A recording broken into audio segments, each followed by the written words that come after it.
আল্লাহ তাআলা পবিত্র কুরআনুল কারীমের সূরাতুল আহজাবের ৭০ নম্বর আয়াতের মধ্যে বলেন, ইয়া আইয়ুহাল্লাযীনা আমানুত্তাকুল্লাহ,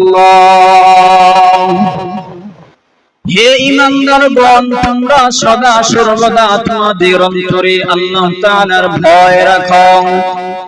সদা সর্বদা তোমাদের অন্তরে তাকওয়াল্লাহ, আল্লাহ তাআলার ভয় রাখো, আল্লাহ তাআলার ভয়। তাকওয়াল্লাহ কি? আল্লাহ তাআলার ভয় কি?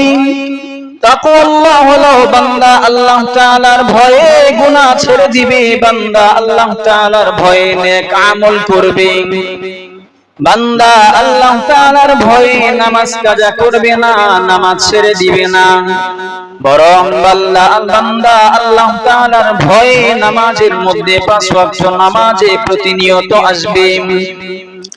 যেই বান্দার অন্তরে তাকওয়াল্লাহ থাকবে, যেই বান্দার অন্তরে আল্লাহ তাআলার ভয় থাকবে, সেই বান্দা কখনো নামাজ ছাড়তে পারবে না, সেই বান্দা কখনো নামাজে গাফলতি করতে পারবে না, সেই বান্দা কখনো আল্লাহ তাআলার হক নষ্ট করতে পারবে না।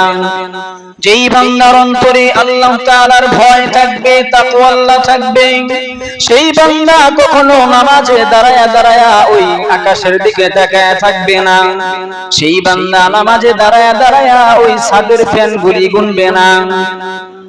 ওই বান্দা সব সময় খুশুর সাথে, ওই বান্দা সব সময় বিনয় নিয়ে আল্লাহ তাআলার ভয় নিয়ে নামাজে দাঁড়াবে।